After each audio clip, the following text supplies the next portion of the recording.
All right, here we go. Here we go. Another episode of Diverse Talking Heads podcast. And I'm your host, Calvin Gibbs. And we got a hot show for you this evening.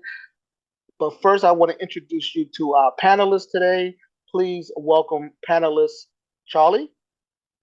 Calvin, thanks for having me. Thank you, Charlie. And we have panelist Dan.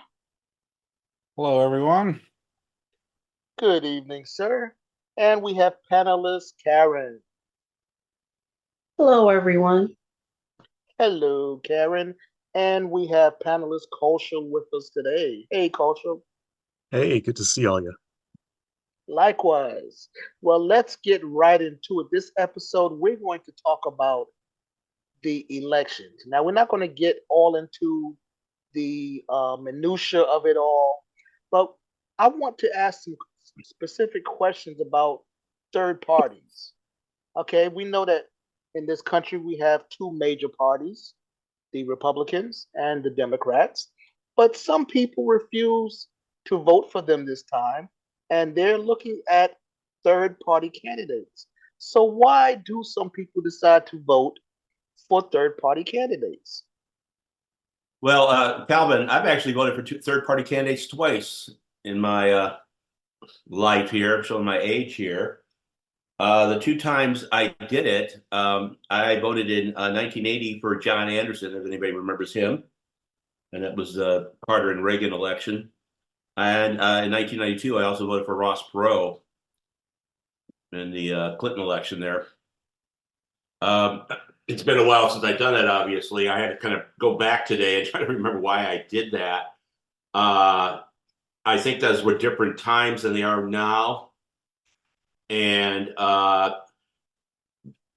in general, I think most of those candidates I felt at the time were taking a more moderate stance, which generally I've been politically in my adult life, than the other candidates. Either one was too conservative, or the other one just was too liberal for me at the time. On that, I knew going in that it was not likely those individuals were going to win the election. Anderson got about 6-7% of the vote, and Perot, this was 92 when he ran the first time, he got about 19%, I think. He ran again 4 years later, and he had less on that. In hindsight, I don't regret voting for Anderson. I do sort of regret voting for Perot because I felt later that he actually didn't want to be president. He just wanted to go out and do some rabble rousing and all that. I didn't think he was really truly wanted to be that, because I would like to at least know that going in, even if he perhaps would not win the he would not win the election. So those were personal choices of mine at the time. And like I said, they tend to be more moderate stances. In the Republican Party, I felt there were more moderates back then. I don't believe moderates exist in the Republican Party anymore. Since the mid-'90s, I've actually voted Democrat in every presidential election. So again, a little quick history about just generally where I'm at on that. And I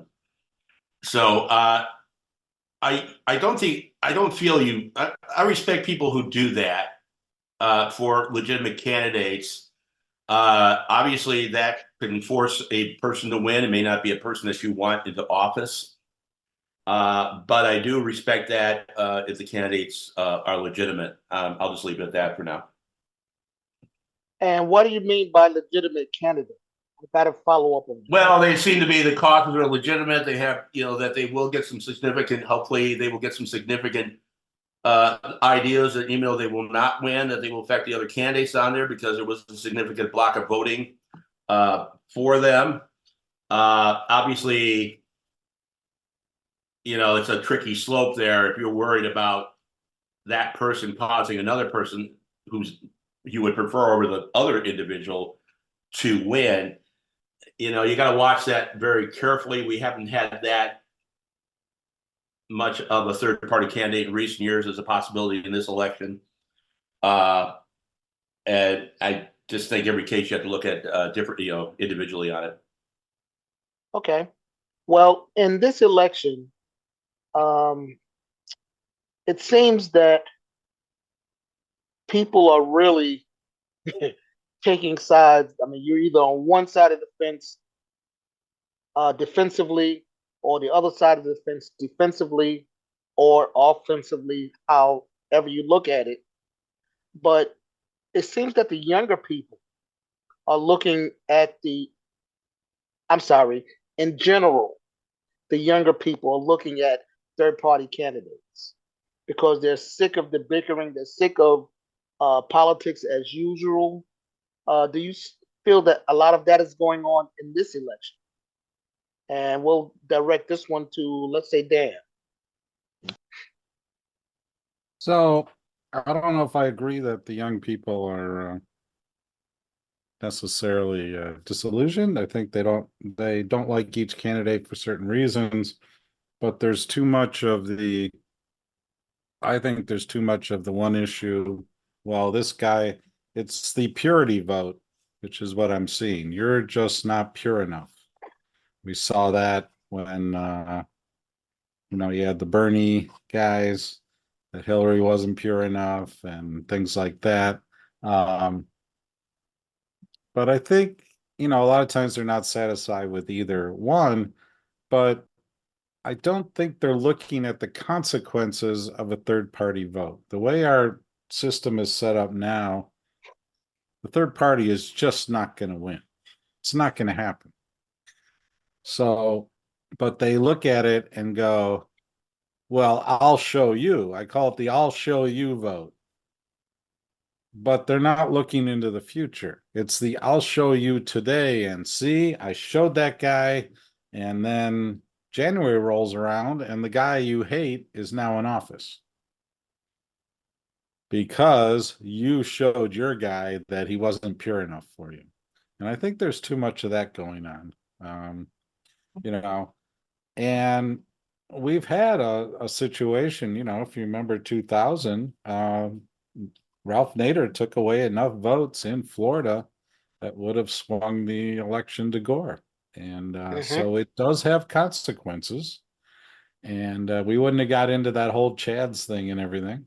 So Right. it's really important to not say, I'm going to get you for this, and to look at a bigger picture. And I think that's something that's missing with a lot of the electorate now. Let me ask you all this. You vote for someone to be in office, not vote to knowingly not have somebody in office, right? Kosha, what do you think about that? That's right. You vote to put somebody on office. Unfortunately, just as Dan said, a lot of people think that their vote is not just a vote, but it's as if they're on the show Bachelor or The Bachelorette, and their vote is that rose that they're going to give to that perfect person who checks all the boxes for them. And if somebody thinks just one thing wrong, they can't give that person their flower. They have standards. Right. So they're not being strategic. They're not being tactical about their votes. And just as Dan mentioned, our system cannot accommodate third-party candidates. It's just not set up that way because we don't have things like the transferable vote, the ranked voting system. If we did have those systems, you could vote for a third-party candidate and not worry about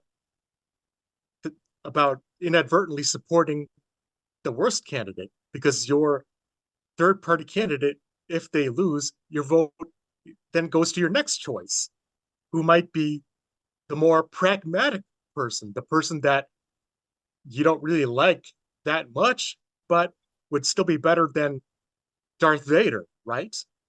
Okay. And I'm really glad Charles mentioned John Anderson, that third-party candidate in 1980, because he was a strong advocate of reforming our election system to have these systems that would allow third-party candidates. But there are two very powerful organizations who don't want that to happen. One of them is called the Republicans. The other is called the Democrats. Neither of them want viable third party. So if there's one thing that they can agree on, It's that they just want Republicans or Democrats in charge, and they don't want to make it easier for third-party candidates to win. Well, and that's very true. What all of you have said so far is very true. Not a single person that represents a third party has ever been elected president. Okay, I understand that this country built on the two-party system. Okay, and when there's a breakdown in one of the two parties, okay, things don't work the way they're supposed to work. And we've seen this recently with the Republicans and the ouster of the Speaker of the House, so on and so forth. Things wasn't working as they are supposed to work. Okay, so why is a third party even allowed? Okay, if we know that our system will only work with the two-party system. Okay, you're supposed to vote for who you want to win. Okay, the third party is not going to be president. That's a given. Okay, is it just to give people somewhere that they can bitch and moan and feel that they bucked against the system by voting for a third party? And right now, the third party third parties, currently the biggest ones is the Libertarian Party and the Green Party. Okay, they also have something called the Constitution Party, I believe, but I don't think they're as prevalent as the other two. So, Karen, why is it even allowed to have a third party if they can't win? If they can't win, if they upset the balance of how things are supposed to go, because we have a two-party system, even if one of the two parties are not working right, things are unbalanced. It's not working right. I think that's the purpose of the third party, to disrupt both the Republican and Democratic Party. And I'm believing that even though they don't agree with either organization, that when they go to the polls, they do select one of the two. Like you said, because no third party candidate has won so far that we know of, or garnered enough publicity to know who they are. I think that they like what the Republicans are saying. They like a little bit of the what the Democrats are saying. So to be the devil's advocate, we're going to stand in the middle. And it is so strange how this particular third party group is almost equal to the Republicans or the Democrats in who's voting where. When you look at the surveys that come on the news, they're almost neck and neck, not 50, over 40%. So they, it's like, what are your issues? We're not all going to agree with everything that each party says, but why the third party? Why are they building such momentum when they really don't have a candidate to put in place? Or if I'm telling me. Okay, that's a good point. Let's delve into this a little deeper. Okay, we talked about Republicans, we talked about Democrats and the third parties and the different beliefs. But what exactly do the Republicans believe in? And I'm going to give the Democrats equal time. So if anyone here has more knowledge about what do the Republicans believe in, I'll name a few things. Well, I know that the party's supposed to believe in supporting lower taxes, right? Yes. Gun rights? Yes. How For about government? themselves, That's a generalization, yeah. How about free trade? as long as it supports their own interests. Hmm. How about deregulation of corporation? A lot of that has happened already. And that is something that a Republican stand on, right? Yeah, they what I've heard and read, they want to go back to a time that no longer exists. They want to go back to a time that never existed. Okay. That's what nostalgia is. It's Yeah, it is. pining for a time that never existed. The good old Okay. days. But can I challenge you here, Calvin? The Absolutely. Go Republican ahead. Party has transformed into a cult of personality. So what it believes is no longer relevant. Exactly. Believes is what its leader believes that day. Mm-hmm. And Mm-hmm. that's one of the things that I find disconcerting. It's not that I disagree. I'm okay disagreeing because I think there should be a loyal opposition. I think it's good that there's an opposing party. But right now, I believe that it's not a party in the true sense anymore. It's a cult of personality. Okay. Clashing. Okay. That's very interesting, Dan, and I can get with some of that, what you just said. But let me ask this question first, and maybe the point will become clear. What do Democrats believe in? What platforms do they stand on? Few things. Well, there's workers' rights, right? And Yes. protecting the environment. How about Reproductive Social rights. issues. equal pay for special interests?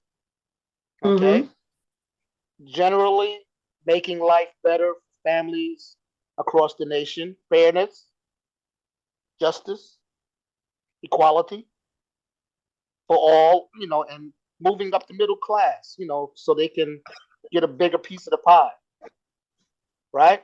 So would you say that the Republicans believe in what the Democrats do not believe in? I'm sorry, the Republicans don't believe in what the Democrats do believe in?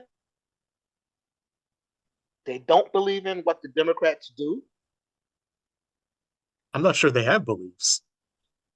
I think they are in it to consolidate wealth and power for themselves. Yeah, there's been a change on this. I noticed in the general, and now I've always voted. I have worked as a voting judge for 20 years. I worked in the county clerk's office at one time doing the elections. And I noticed a pattern over the years. When we got the general election, I probably voted 50-50 both parties. Now, in recent years, for the president at least, it's been Democratic. But generally, in the lower level, state, county, and that, depending on I voted generally for an individual. There were certain individuals I liked over others, and what I knew of them. And in most of those cases, it probably didn't matter what party they were in. So the last election, I guess that'd be 22, I think, or 20. I went and voted, and I realized almost everybody I voted for was Democrat. There wasn't even a local, county official or senator, governor, whatever on there. And I looked at the list again. I go, I don't like any of these people, basically. And I think, like, and this is going back to what Dan said about the cult of personality. There's been a big change on that. And I think he's correct in saying it's because of that, and that's very unfortunate for the Republican Party. But the offshoot is that they've done pretty well, even though they've gotten away from, like I said, of having not this one dominant person who's calling all the shots. They're still getting the votes for that. That to me is the more scarier thing, and that concerns me quite a bit. I'm interested to see. It's going to be a very interesting fall on that. And Charlie, thank you for that. Well, thank you for that because that's very insightful. That's your opinion, and your opinions are valid as all of us are. But when you think about the people that look at a ballot and will go down and only vote for those that's in their party that they like. No, I'm sorry, that's in their party, regardless of if they like them. How does that really help help the election process in general? Should they not vote at all? or should they, do some more research and try to vote for people that have the same interests as they do? Now, I haven't been down at the county clerk's office for 20 plus years like you. I actually have under five, and I don't talk to people about who they're voting, but I do hear stuff, conversations going on and all.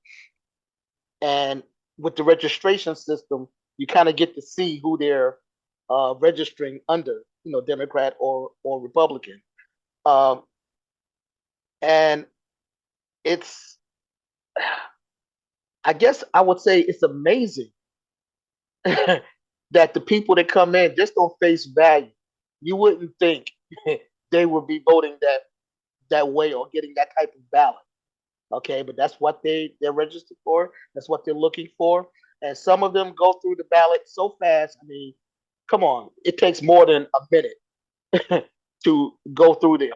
They walk over to where they mark the ballots, and 30 seconds later, they're pushing it into the ballot counter. That person has not done due diligence as to who the candidates are. They're going straight down the line. Yep. And would it be better if they didn't vote at all? Anybody? Well, you don't want to ultimately stop that. One time in the state of Illinois, there used to be a thing at the top of the ballot. If you wanted to go straight Democrat or straight Republican, just put the X in. Hey, you're done. 2 seconds, you can go out and do whatever else you need to do that day. Thankfully, that is no longer exists. But it doesn't change the fact that there's a lot. I'm not sure how to put this. It doesn't change the fact that there's not a lot of very smart voters in general out there, and they could be of either party. Okay. But yes, Kosho. the other side of that is when you say we put a restriction on that, then that's then we're getting into democratic processes on that, and they do have the right to vote for that, even if you don't like it or any of the rest of us don't like it. So it's kind of problematic on that. Yeah, that's true. Kosho. I don't think it's good when people don't vote, because when you have low voter turnout, that means the candidates have to say more extreme things to get people to vote. I think that's why there is so much division and so much extreme rhetoric, because people are just generally not inclined to vote. So in order to reach out to people who might vote, candidates have to say extreme things. If more people voted, if we could get voter turnout to over 90%, which is what I would like it to be, I think you would have a more productive, moderated discussion between candidates. Okay. Instead, Okay. you have extremists, minorities of extremists making the decisions for the majority of people. Okay. Thank you for that, Kosho. Karen, did you have something? Yes, Karen. I do. I think when it's time to vote, we all get those flyers in the mail from different people running for office, and their platforms sound really, really good. And sometimes the people who are running have never really held any office, so they don't know how it truly functions. But we have a whole lot of people who are disgruntled, who want to hear the rhetoric that some people are spewing. And it sounds good, they look good, and then when they get in office, as we've seen, it's like, what? Wait, what? And it's so unbelievable how people support this individual. And I'm wondering if the percentage of people who agree with the crazy behavior of some of the representatives are part of that independent group. Because there's no way in the world this person could have stood at rallies and spoken the words that they spoke, and you were like, yes, I need you to represent me. You're talking a truth. You're speaking a truth. Good point. It's unbelievable. Good point. Well, we're going. Let's stick a pin in that right here and take a little break. And when we come back, we're going to talk about our election in the U.S. as it looks right now. Okay? We're not going to get too much into what each candidate is saying, anything like that. We're going to save that for a special edition before the election in November. But we'll be right back after this on Diverse Talking Heads podcast. Are you one of those people who hate speaking in front of audiences? Would you like to enhance your communication and leadership skills? Then consider joining the Wrightwood Ashburn Overcomers Toastmaster Club. Our club will help you conquer your fear of public speaking and teach you how to deliver messages that will win others over. Many times our jobs require us to speak in front of audiences to give PowerPoint presentations. If that's you, we invite you to join us, the Wrightwood Ashburn Overcomers Toastmasters Club, every second and fourth Saturday between 10:30 a.m. and 12:30 p.m. Central Standard Time.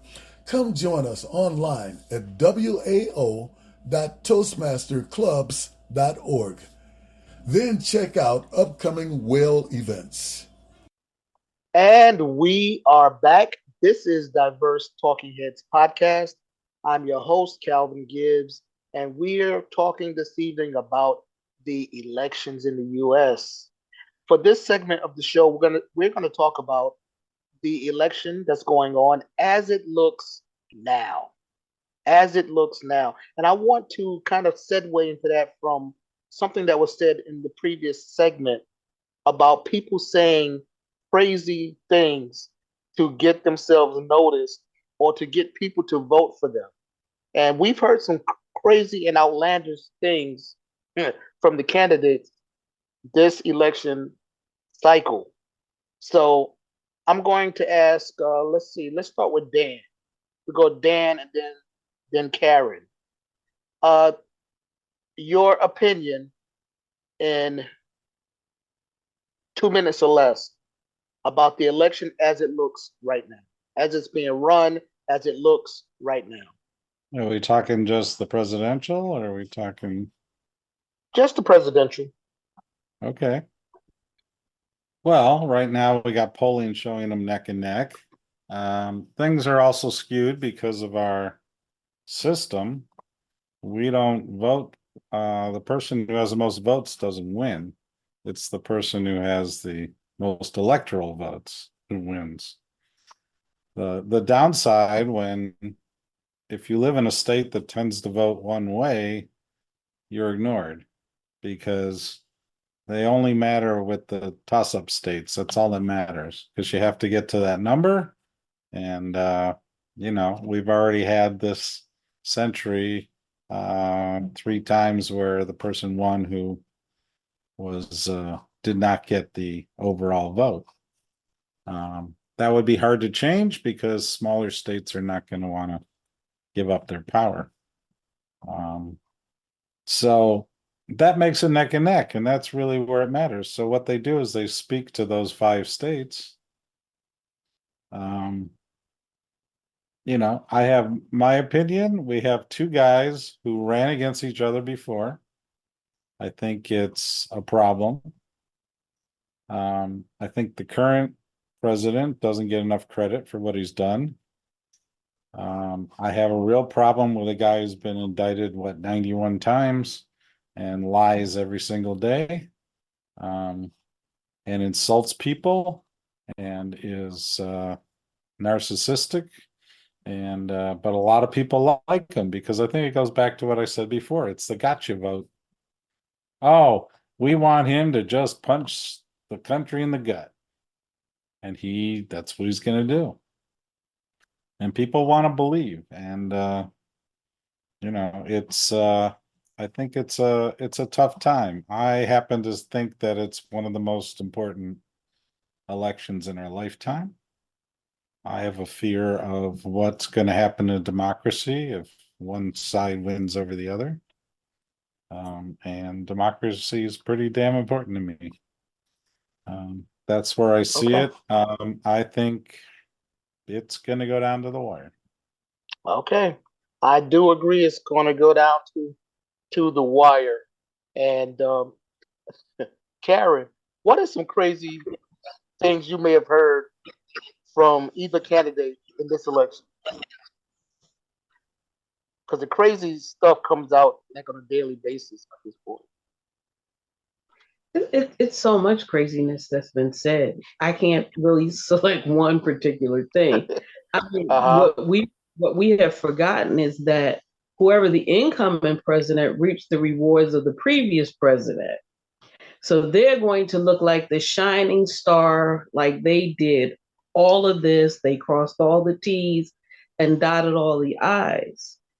And we have a group of people, Congress people, who refuse to be truthful, to acknowledge the disintegration of the Americas. You know, like there are things that they have outsourced and taken away from America that they won't say, we signed this so they can do it somewhere else.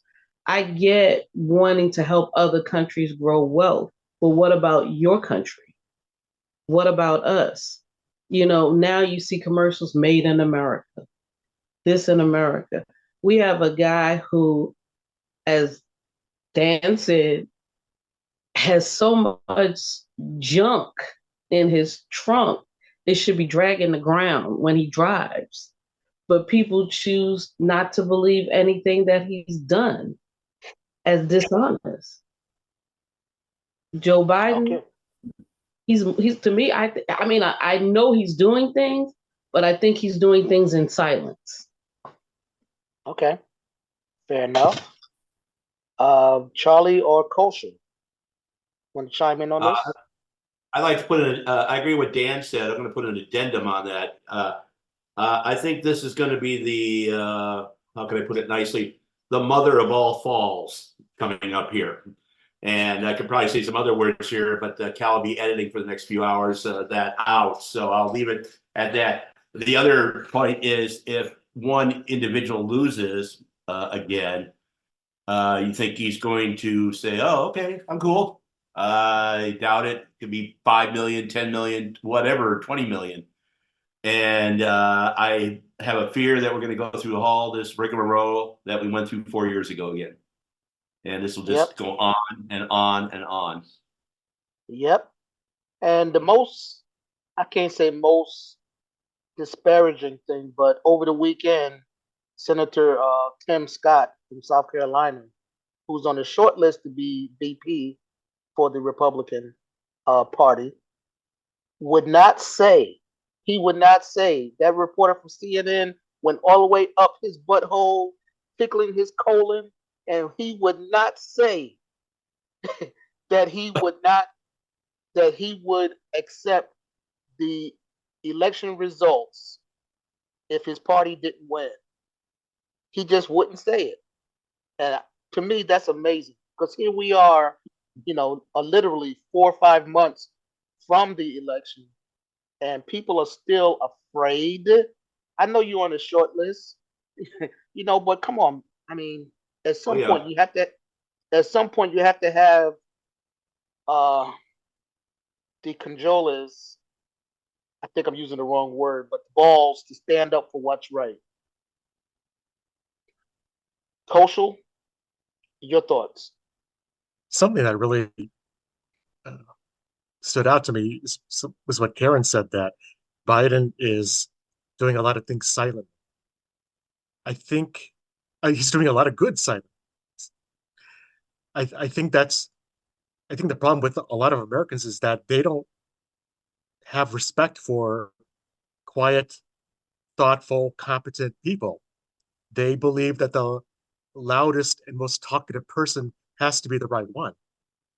It just shows how mentally and morally degraded Americans are to fall for the loudest, most talkative person in the room.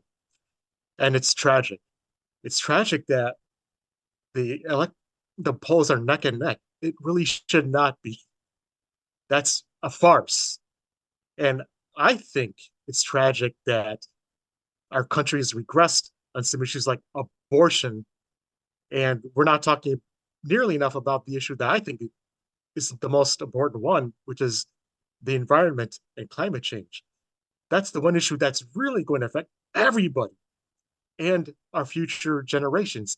And we're hardly talking about it because we just don't know how to talk and think anymore.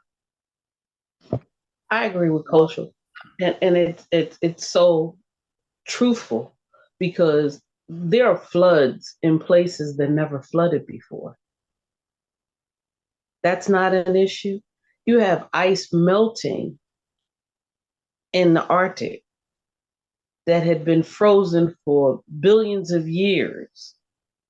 This ice melting is creating like a germ warfare because we don't know how to fix it. If it hits us, if it contaminates our water streams or whatever, how do we prepare for that? You know, the one who's talking the loudest, it sounds good, but is it good? No one's asking questions. They're just listening to, he sounds like he knows what he's talking about. Yeah. What do you do your research? And one of the craziest things that I've heard, we still have that issue with border control, although it hasn't been brought up in the news lately for a couple reasons for that, I feel. But as soon as it gets warm again, that's going to come up again. But one of the craziest things that I heard was one of the candidates say that Mexico is sending over their worst people. Mexico is sending over their worst people. Some of you may have heard this. They're bringing drugs, they're bringing crime, they're rapists. Um, when you see families, trying to get to a place where they can be safe and live their life and raise their kids, how do you consider that, something negative? How do you consider them being racist, rapists? Excuse me. Now I'm not going to say there's not any bad elements that's taking advantage of this situation. I'm sure that it is. They would be foolish not to. Okay, but this is an issue that I think needs to be constantly on the forefront as well. We can't let it. They shouldn't let it go cold just because nobody's looking, just because the cameras are not there. Because this issue is going to blow up as soon as it starts getting warm again. In places like Chicago, in New York, it's probably already moderately warm there. It's going to start up again, and the Democratic convention is in August, I believe it is. Charlie, is that correct? Yeah, it's here in Chicago. It's here in Chicago. I was in Milwaukee, I believe. Yeah. In August, so we can expect the buses, the planes, the autos, the trains to be coming in from Mexico and places south, probably next month, June. Yeah, probably so. And I hope the powers that be have a plan for that. Not only for the sake of those people coming over, but for the sake of us that's already here. There's resources, there's money. It's just going to get messy no matter who is in charge. So, with that being said, let me move on to the next question. And we're going to spend just a little bit of time on this about social media. Okay, I remember during the last election period, some people were on Facebook arguing back and forth. Some people that had been friends were unfriended, no longer speak to each other.